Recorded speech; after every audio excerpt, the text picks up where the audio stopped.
133টা অধ্যাদেশকে যাচাই বাছাই করার জন্য সংসদ একটি বিশেষ কমিটি গঠন করে দিয়েছে। আমরা সেই কমিটি বসেছিলাম, যাচাই বাছাই করছি।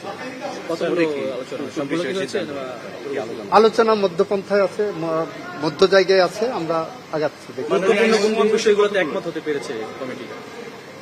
এটা তো এখন বলা যাবে না, রিপোর্ট যখন পাবলিশ হবে তখন বলা যাবে। আপনাদের রোডম্যাপ কি? আপনারা কতটি বৈঠক করবেন, কিভাবে আগাবেন?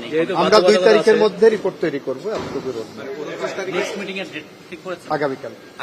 মাননীয় মন্ত্রী, একটি প্রশ্ন ছিল, সেটি হচ্ছে যে আমাদের সংবিধান এবং আমাদের 24 পরবর্তী যে জন আকাঙ্ক্ষা, দুটোর মধ্যে যে যখন বৈপরীত্য আসবে তখন কোনটাকে আপনারা অগ্রাধিকার দিবেন? আমরা 2টাকেই সমন্বয় করে এগিয়ে যেতে চাই।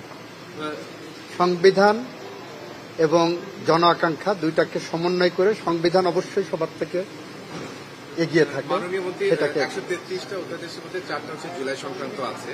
তো এই 4টা বিষয়ে আজকে আলোচনা হয়েছে কিনা? আলোচনা হলে এই বিষয়গুলোতে পার্লামেন্টের নেক্সট 29 তারিখে উঠতে যাচ্ছে কিনা, এই বিষয়ে আমাদের যথাযথ রিপোর্টের সময় এটা পেয়ে যাবেন। সব 133টার মধ্যে যেহেতু 4টা, ওই 133টার মধ্যেই 4টা থাকবে। 133টা অধ্যাদেশ আপনারা সময় পাচ্ছেন খুবই কম, এটা আসলে পর্যালোচনার জন্য যথেষ্ট সময় কিনা? আমাদের যথেষ্ট হোমওয়ার্ক হয়েছে, গত 1 মাস ধরেই আমরা কম বেশি পড়ালেখা করে এসেছি। আমাদের একটা আইনগত বাধ্যবাধকতা 30 দিন, আমরা সেই বাধ্যবাধকতার মধ্যেই থাকব। আমরা সাংবিধানিক ভাবে এগিয়ে যাব।